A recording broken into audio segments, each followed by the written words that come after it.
Hi, it's Kat.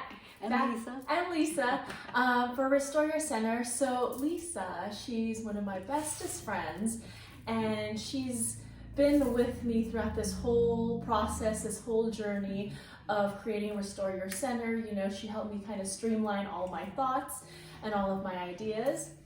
And Actually, I just listened so she could talk out loud, so she wouldn't be talking to herself.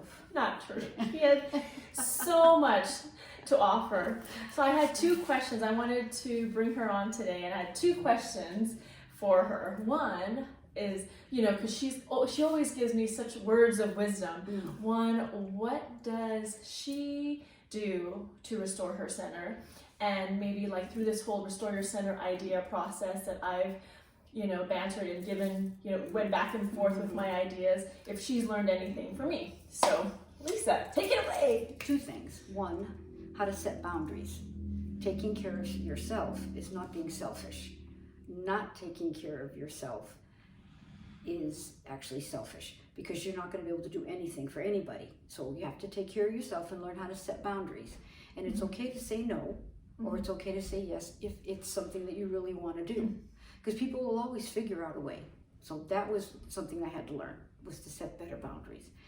And two, which was my favorite one, is having a plan A, B, and C, so that you don't waste time. So, because they... She got that from me. Yes.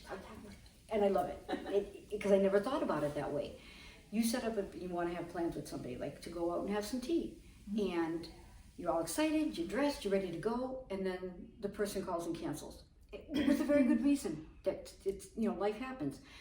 But now you're like, now what am I going to do? So you're frustrated because you wasted time, and now you don't know what else to do. So if you always have a couple backup plans, then you don't feel like you've wasted your time. Or like if someone says, I still want to go, but I'm going to be like 30 minutes late. Okay, so what else can I do in 30 minutes? Oh, okay, I can take a walk, I can do... So in other words, always have something in your head that will take the place of what you can't do at that time. Doesn't mean you're not doing plan A, it just means plan A got pushed aside and you're going to do B and C until you can get to plan A. And I really like that, because it's a great way to manage your time and to keep your frustration and your stress level way down. And I was so honored when she said she passed on that wisdom to her grandkids too. So that was kind of cool. Yeah, we can talk to kids without talking down to them. They will understand, they will listen. They may not always appreciate it at the time, or they may act like they're not listening. Trust me, they are listening to what you say, and they are watching if you are doing what you're saying. So, yes. Thank you, Lisa. So that's it. So basically, plan A, B, and C. And what I learned from her, what she had used, is the taking care of self, and I incorporate that into my life, not feeling selfish about making sure I make or create boundaries for myself. So thank you. And she's also my co-author. She is one of my co-authors for our What If book. Oh, yes. That taught us a lot about time management. Yes. That was over 3 years in the making. But we got it done in spite of work, taking care of kids, and doing and long distance stuff, because we have another friend, Jenny Lynn, who is also part of it, and she is in a whole other state. So we're just kind of down the street. We did a lot of Zoom stuff, but our modern technology allowed us to really do more, I think, in a less time than what we would have done if we had been. And our strategy there was just basically, we knew that we were going to get it done.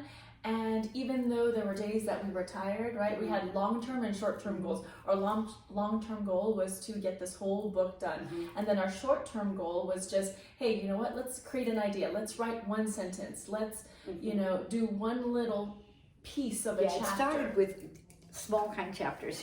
We ended up with a whole bunch of chapters. 60 chapters, yeah. But that was okay. That was okay. It was all necessary, what we feel. So check it out. Buy it on Amazon. What if we journey down the rabbit hole? Thank you. Okay. Bye-bye, guys. Restore Your Center. Yay!